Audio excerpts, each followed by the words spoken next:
I like the concept of coffee, not the caffeine.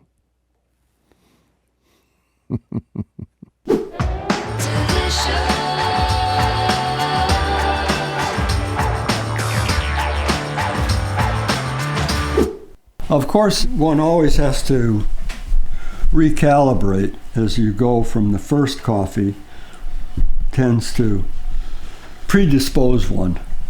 Particularly, we're predisposed by this very light, delicate, balanced, classic cup. This is not light, delicate, and balanced, but I sense that there is value in it.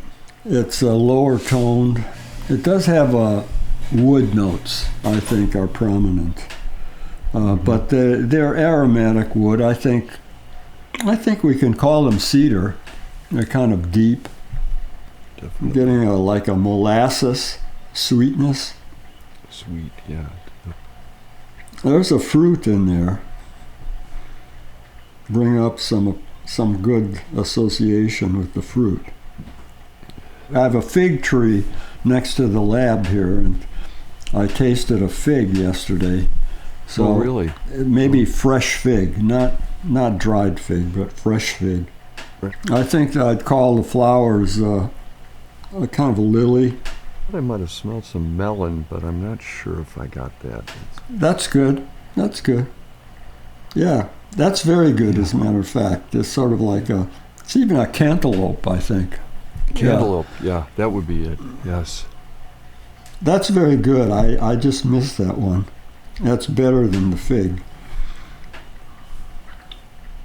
I suppose that molasses, if you were a publicist, you'd want to call the molasses honey, yeah, but I don't think it is. Anything, some sort of sweet note.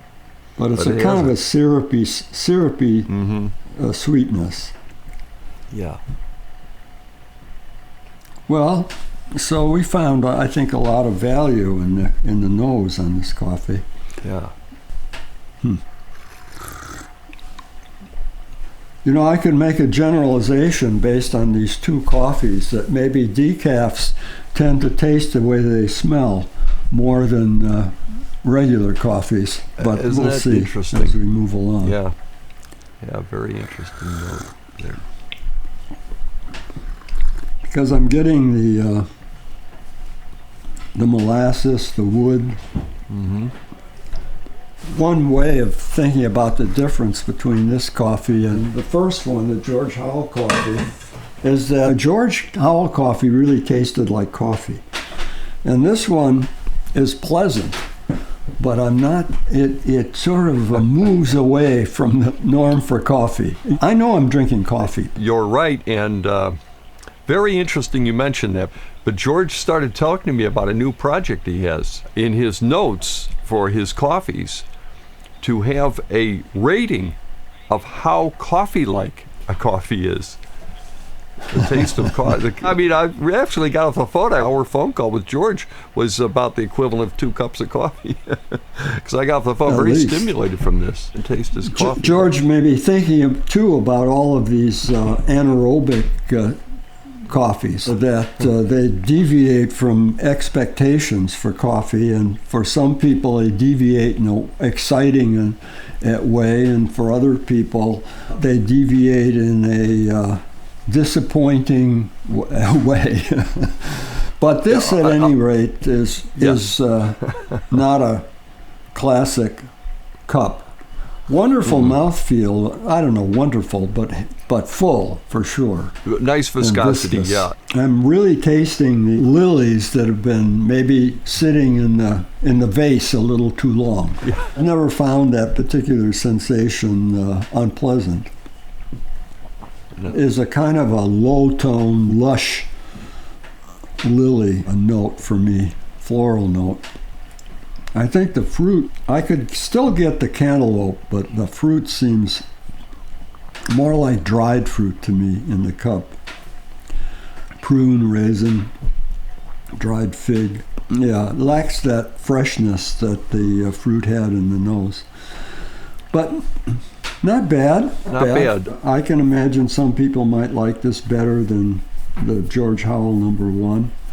It has fuller body. A lot of coffee drinkers really look to that mouth-filling body, and this has it. Yeah. And it's clean. I mean, the finish is clean. Clean cup. The wood notes the wood character sort of dampens the aromatic high notes a little, but it doesn't dominate. So it's a nice coffee. What is this? Oh, I was going to pull it up. I just realized. This is Copper Moon. Now, they've been to Coffee Con, so that's where I've met them. Where are they? I think they're in Indiana. Lafayette, Indiana. Swiss water, meaning water only, no solvent used. And it's organic. Where is it? Do they mention origin for the green beans? Yeah, I talked to Jennifer at Copper Moon, and she said it's mostly Colombian. It's a blend, and I said, "Can you tell me what's in the blend, or do you have to kill me?" You know, and she said, "No, I can tell you." She said, "I can tell you it's mostly Colombian." Okay. That's not really telling you the whole components. It's interesting that the Colombia is one of its kind of standard descriptors for Colombia is that it has a richness and viscosity, full body, and this has that. It's interesting that the George Howell doesn't. It's comes out rather delicate. So I assume that may be something to do with the process. Please like and subscribe if you want to see more shows like this.